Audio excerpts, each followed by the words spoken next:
আমার সাথে এই ব্যাপারটা অনেক দিন ধরেই চলেছে জয়ন্ত। পুরো ব্যাপারটা তোমায় আমি বলে বোঝাতে পারবো না। আসলে আমি যে ঠিক কতটা কষ্টের মধ্যে দিয়ে দিন কাটাচ্ছি।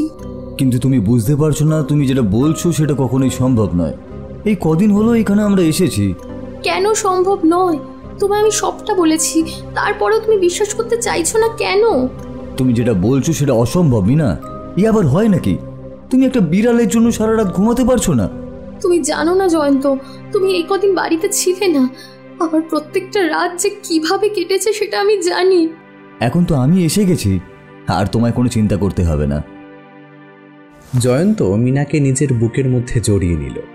মিনার চোখ মুখ দেখে বোঝা যাচ্ছে সে ভীষণ ভয় পেয়ে গেছে। এই বাড়িটা কিন্তু খুব সুন্দর জয়ন্ত। একটা কাজের লোক রাখতে পারলে ভালো হতো। তুমি অফিসে চলে যাওয়ার পর আমার সাথে কেউ একটা থাকলে আমার ভালো লাগবে।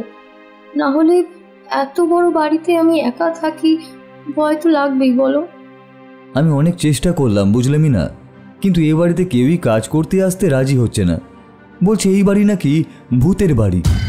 জয়ন্তর কথা শুনে মিনার মুখে আবার একটা ভয় সঞ্চালিত হয়। বলেছিলাম না তোমায় এই বাড়িতে কিছু একটা রয়েছে? তুমি তো তখন আমার কথা শুনতেই চাইলে না। এবার বুঝতে পারছো তো? ওহ বাদ দাও তো, বাড়িটা অনেক দিন ধরেই খালি পড়েছিল, তাই বোধহয় এরকম একটা গল্প এখানে চালু হয়ে গেছে। তুমি তো জানোই এখনকার দিনে এত কমে এত ভালো বাড়ি পাওয়া মোটেই সম্ভব নয়। আর কয়েকটা দিন কষ্ট করে নাও, তারপরে তো কোনো না কোনো একটা কাজের লোক পেয়েই যাব। তুমি যে আমার কথাটা ভালোভাবে নিচ্ছ না সেটা আমি বুঝতে পারছি, কিন্তু সারাদিন তো আমাকেই বাড়িতে থাকতে হয়। তুমি আর কি করে বুঝবে বলো? একদম চিন্তা করতে হবে না, কদিন যাক দেখবে সব ঠিক হয়ে যাবে। এই এখন খেতে দাও তো, খুব খিদে পেয়েছে।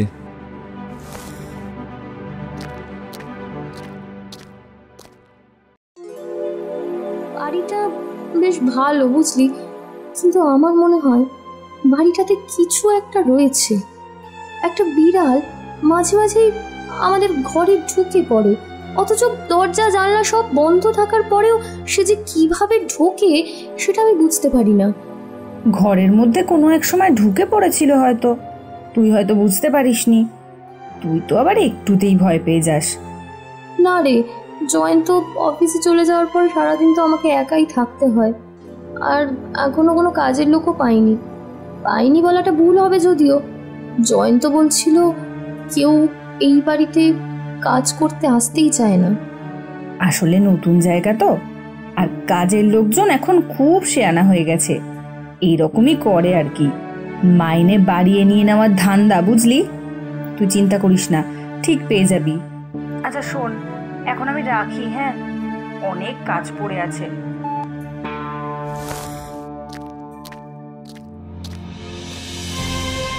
সীমার ফোনটা রেখে বিছানার উপর কিছুক্ষণ শুয়ে থাকে। হঠাৎ একটা বিড়ালের শব্দ শুনে চমকে ওঠে। ওই যে আবার সে বিড়ালটা এসেছে। কিন্তু কিন্তু শব্দটা কোথা থেকে আসছে? আমি তো দরজা জানলা সব বন্ধ করে রেখেছি, বিছানার তলাতেও নেই। কোথা থেকে ডাকছে বিড়ালটা? এ কি সিলিং থেকে ওটা কি ঝুলছে? একটা বিড়াল না? ওটা ওভাবে সিলিং আঁকড়ে ঝুলে রয়েছে কি করে? বিড়ালটার চোখগুলো কেমন যেন লাল। বিড়ালটা যেন আমার দিকেই তাকিয়ে আছে। মিনা ভয় পেয়ে ঘরের দরজার দিকে পালাতে যেতেই সিলিংয়ের ওপর থেকে বিড়ালটা তার গায়ের ওপর ঝাঁপিয়ে পড়ল। কি ব্যাপার বলো তো, আজ দুদিন হয়ে গেল তুমি বিড়াল নিয়ে কোনো কথা বলছো না।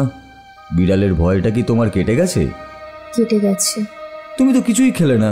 এই কি হলো, তোমার শরীর ভালো নেই নাকি? হ্যাঁ, একটু মাথাটা ধরেছে, তুমি খেয়ে শুয়ে পড়ো, আমি পরে খেয়ে নেব।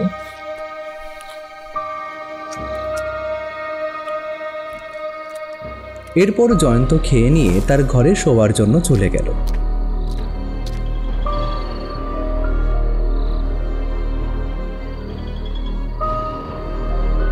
মাঝরাতে জয়ন্তর ঘুমটা গেল ভেঙে, দেখে পাশে তার বউ মিনা নেই।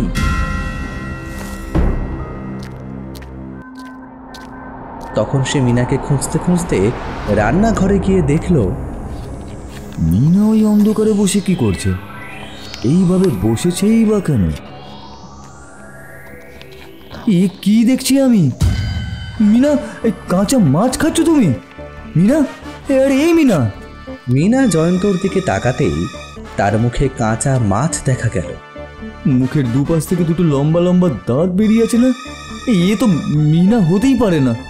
জয়ন্ত তখন খুব ভয় পেয়ে যায়।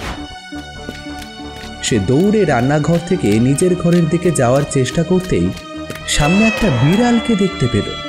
আবার সেই বিড়াল! এই বিড়ালটাকে আমি আজকে আর আস্তই রাখবো না।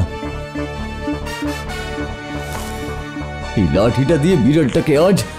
কিন্তু এ কি? বিড়ালটা যে আস্তে আস্তে বড় হয়ে যাচ্ছে, ওর চোখ দুটো লাল হয়ে জ্বলছে, আর মুখের দাঁতগুলো কেমন যেন বিশ্রীভাবে বাইরে বেরিয়ে আসছে। জয়ন্ত পেছনের দিকে সরতে গিয়ে মাটিতে পড়ে গেল। তার সাথে সাথে বিড়ালটা ঝাঁপিয়ে পড়ল তার উপর।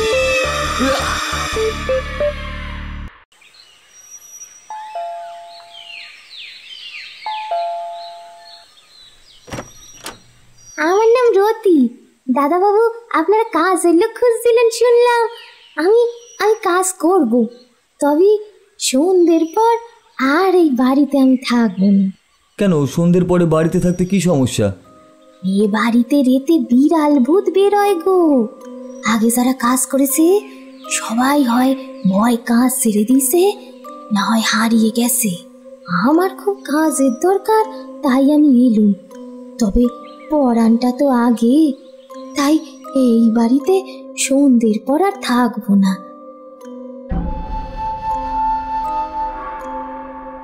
ঠিক আছে, তুমি কাজ করে সন্ধ্যের আগে বাড়ি থেকে চলে যাবে।